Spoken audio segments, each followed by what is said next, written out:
presentamos. Estamos con Mauro González, presidente de la Confederación Federal PYME, lo estamos viendo ahí en pantalla, y presidente de la CEGERA, de la Confederación General Económica, en la provincia de Buenos Aires. Bueno, muchas gracias, Mauro, por estar acá en el programa. Bueno, escuchaste la apertura, la hice muy rápido, pero un poco porque el gobierno está con el tema de la sábana corta o la frazada corta. Me tapo por un lado y me destapo por el otro. El último que me imagino que los afecta a ustedes es el tema de las tasas de interés.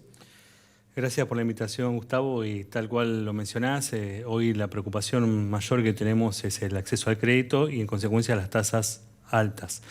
Estamos convencidos de que el gobierno, tanto a nivel nacional como provincial, que tenemos muy buen diálogo con el Banco de la provincia de Buenos Aires, es de lograr y seguir sosteniendo el subsidio de tasa, porque eso es un motor de la economía para todo el sector de la pequeña y mediana empresa. Y vuelvo a insistir, en un contexto quizás internacional muy complejo, nacional aún más complejo, pero productivo, optimista. Nosotros venimos, digamos, ampliando la capacidad productiva, venimos los índices de producción industrial. Discúlpame, sí. Yo siempre que cito a un referente de una cámara, vos tenés empresa propia. Sí, tengo empresa propia, empresa textil, sector textil, confección de indumentaria y uniformes escolares. Bien, ustedes lo están viendo acá en pantalla, a Mauro. Le vamos a preguntar en nombre propio, no por cuenta y orden de terceros, cómo lo está viviendo él, y después hablamos de los terceros, de los que integran la Confederación. Bueno, contanos un poco, ¿tu actividad cómo está andando? No, la actividad textil viene muy bien, o sea, vinimos con una recuperación de hace más de 3 años, no se ha detenido, hay una ampliación de la capacidad productiva y se ve reflejado claramente en el índice de desempleo que va bajando mes a mes. En el índice de la actividad industrial, porque no solamente el sector textil, el sector metalmecánico, el marroquinero, son todos sectores que han venido recuperando y creciendo en esta etapa. Ahora, no se ve reflejado básicamente claramente en el poder adquisitivo de los trabajadores. Sí, cuando no le alcanza a nadie. Estamos hablando de salarios por convenio que están por debajo de la línea de la pobreza. Y esto es lo grave. Me parece que hoy hay un problema de puja distributiva, de analizar qué ha pasado, porque también sucedió con las importaciones. Tuvimos récord de exportaciones en nuestro país, récord de importaciones, y uno entiende que las importaciones aumentan porque nuestra matriz productiva es dependiente de las importaciones. Cuanto más producimos, más insumos importados necesitamos. Ahora, dentro de este contexto encontramos con empresas que se han sobreestoqueado y empresas que hoy les faltan insumos para producir. Ahora, ¿cuáles son las que se han sobreestoqueado? ¿Cuáles? Las que tenían capital, tenían mucho dinero, las grandes. ¿Cuáles son las que hoy estamos solicitando? Que trabajan con el just in time, con el stock justo a tiempo, ¿no? Faltan insumos para la producción y ¿qué sucede? Hay demoras, los insumos siguen aumentando, con $1 planchado encontramos que los insumos siguen aumentando mes a mes. ¿Por qué? Entonces, porque hay especulación. Y la especulación es algo que hay que erradicar en el mundo, pero más en la Argentina. ¿Por qué? Porque hay unos que dicen, bueno, a ver, no quiero ir a un ejemplo muy concreto, el de las figuritas. Sí. Existió un mercado negro de las figuritas en el Mundial de Qatar, una locura. Sí. O sea, esto pasa en Argentina. ¿Y en tu mercado existe también eso? No, creo que no, espero que no, pero lo que yo estoy viendo es que hay mucha demora en la entrega de los materiales y entonces al haber mucha demanda, lo que sucede es que la oferta aumenta. Y ese es el gran problema. Entonces, hoy que estamos convencidos que para combatir la inflación, las pymes necesitamos producir más. Sí. La inflación se combate con más producción, generando más oferta, ampliando la capacidad productiva, pero ¿de quiénes? De la pequeña y mediana empresa.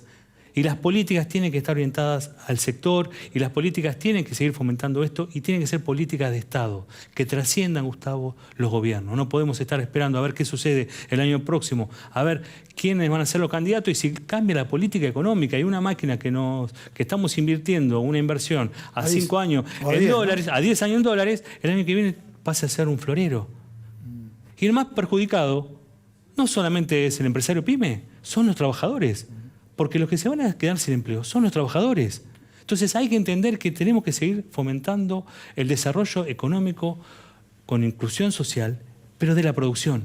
No queremos más especulación financiera, no queremos más el festival de bonos y tampoco queremos la bicicleta de que sea mucho más rentable colocar dinero a tasas exorbitantes que ponerlos a trabajar en una máquina.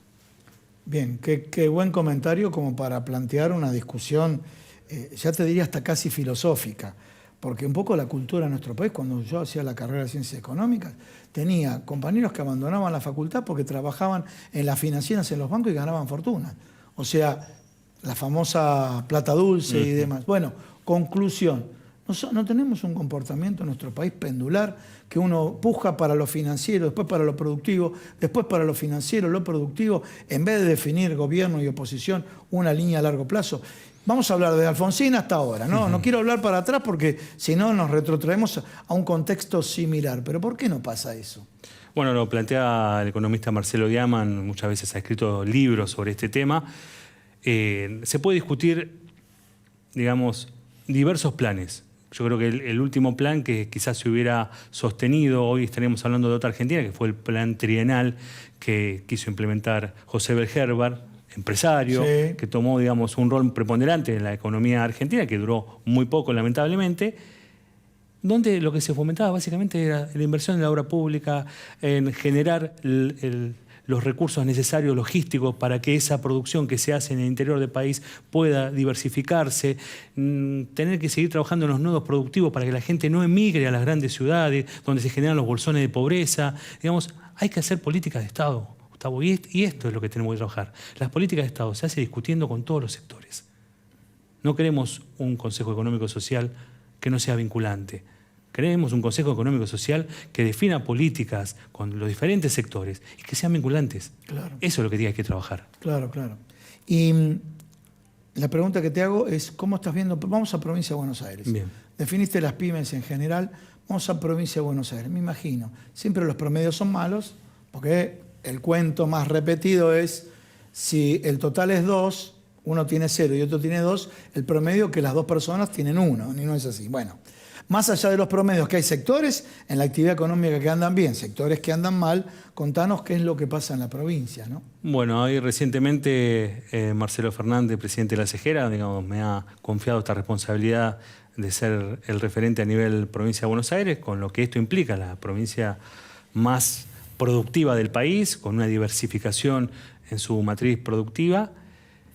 Y en esto podemos analizar, hay sectores que les ha ido muy bien, sector textil, sector agroalimentario, sector metal mecánico, sector comercial que depende muchas veces de, digamos, la región que atraviesa, si es una región turística, si no es turística, que hay otra discusión que se está planteando ya que va mucho más de fondo, que es básicamente cómo puede ser que una persona, un empleado de comercio que trabaje en la City porteña cobre lo mismo que el empleado de comercio de Quitilip y Chaco.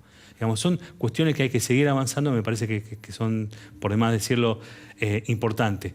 Pero hay un avance más que importante en la provincia de Buenos Aires con un desarrollo de políticas industriales que están, digamos, acompañando un proceso de reactivación. Porque la verdad ¿Funcionan los parques industriales?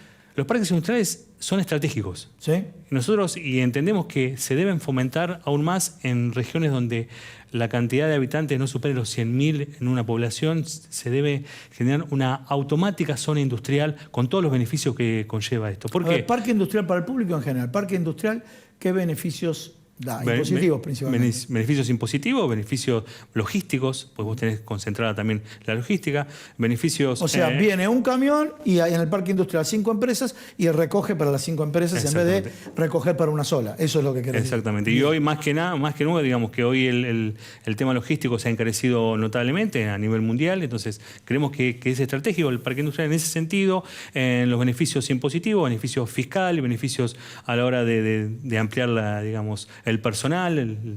Hay un montón de beneficios que son concretos y eso debiera ser automático en poblaciones de no mayor de 100.000 habitantes. ¿Por qué?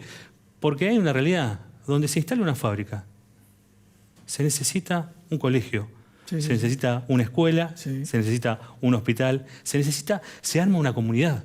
Ahora, y una escuela de formación técnica también, ¿eh? Que es más que nunca, bueno, porque es algo también de las deudas pendientes que tenemos, es la formación continua, porque se ha venido trabajando con el Ministerio de Trabajo de la Nación, pero, digamos, venimos de un -10, hoy estamos en 0. Hay que seguir profundizando la capacitación y la formación profesional, porque también hay una necesidad de mano de obra calificada que es permanente, y esta política hay que continuarla. Bien, bien. Bueno, y para cerrar estuvo Martín Redrado en la Confederación General Económica, ¿no es cierto? Sí. Bueno, contanos un poco, ¿qué propuesta llevó? ¿Llevó alguna propuesta o solo fue diagnóstico? Porque No. generalmente la crítica que uno hace desde el periodismo es hipertrofia de diagnósticos, atrofia de soluciones. A ver, ¿qué propuesta llevó Martín Redrado? Creo que llevó propuestas concretas, llevó, digamos, 4 líneas de trabajo, pero lo que cabe destacar, y esto a mí me importa mucho, Gustavo, mencionarlo, él hizo una mención muy, pero muy especial, que son 4 proyectos para que lo apruebe el Congreso. ¿Qué significa esto? 4 proyectos de ley que tienen que trascender los gobiernos. No son políticas administrativas de un gobierno de turno, Claro. sino es un consenso político que esté orientado básicamente a las políticas económicas. Y en esto se planteó el tema de la obra pública, una obra pública que no solamente, digamos, se financie con organismos internacionales, sino que estos organismos internacionales sean los garantes para salir a solicitar. Él plantea, y esto me parece que es importante, esto de hay muchos dólares en el país que están debajo del colchón. Bueno, hay que ponerlo a trabajar, pero trabajar principalmente en la pequeña y mediana empresa. Pero tengo una pregunta, no se habló, no todos los gobiernos, no importa, desde el Mauricio Macri Sí. hasta el gobierno cuando era presidenta Cristina Fernández de Kirchner, se hablaba de lo mismo, pero siempre costó mucho llevarlo a la práctica eso. Pero en un contexto de reactivación económica, Sí, donde lo especulativo sí, no pese más que lo productivo, lo productivo. hay las inversiones solas, esto de la seguridad jurídica. La seguridad jurídica es, si yo puedo hacer negocios, voy a invertir en la producción. Claro. Si yo no puedo hacer negocio en la producción, voy a especular. Y ese es el error. O sea, lo que tenemos que profundizar en políticas productivas que fortalezcan al sector productivo y que sea mucho más rentable invertir en producir que en especular. Muchísimas gracias, Mauro. Gracias.